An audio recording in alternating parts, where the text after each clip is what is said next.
ആ പ്രതിഷേധ സൂചകമായിട്ടാണ് ഇന്നിവിടെ ഈ സമരം നടത്തിയത്. വില്ലേജ് ഓഫീസിൽ വരുന്നത് അധികവും സാധാരണക്കാരാണ്. വില്ലേജ് ഓഫീസിന്റെ പ്രവൃത്തി സമയം രാവിലെ 10 മണി മുതൽ 5 മണി വരെയാണ് എല്ലാവർക്കും.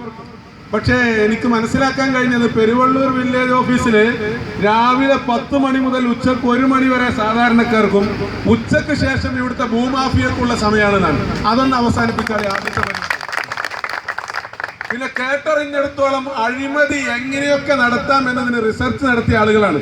തൊട്ടപ്പുറത്തെ യൂണിവേഴ്സിറ്റി, കാലിക്കറ്റ് യൂണിവേഴ്സിറ്റിയിൽ അഴിമതിക്ക് കറപ്ഷൻ ഒരു PhD കൊടുക്കുന്നുണ്ടെങ്കിൽ ആ ഡോക്ടറേറ്റ് ലഭിക്കാൻ അർഹതയുള്ള ആളുകൾ ഇപ്പൊ കസാരയിലിരിക്കുന്നത്. കാലിക്കറ്റ് യൂണിവേഴ്സിറ്റിയിൽ നിന്ന് എങ്ങനെ കക്കാം എന്നതിന്, എങ്ങനെ പണം പിടുങ്ങുക എന്നുള്ളതിന് പാവപ്പെട്ടവന്റെ കീശയിൽ നിന്ന് ആ പണം വാങ്ങിയിട്ട് പെരുവള്ളൂർ വില്ലേജ് ഓഫീസിലെ സ്റ്റാഫ് കീശ വീർപ്പിക്കുന്നു എന്ന് ഞാൻ പറയുന്നില്ല, പക്ഷെ മേശ വീർപ്പിക്കുന്നുണ്ട്. വലിപ്പ് തുറന്നു വെക്കാണ്.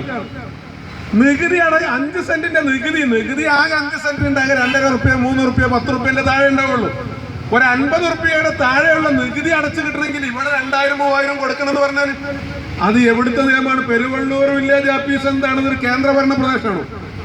ഇത് അനുവദിക്കാൻ കഴിയില്ല. മുസ്ലിം യൂത്ത് ലീഗിനെ പോലെ ജനങ്ങളുടെ കൂടെ നിൽക്കുന്ന ഒരു യുവജന സംഘടന അനുവദിക്കൂല. അവസാനിപ്പിച്ചോ. ഇതൊരു താക്കീതാണ്.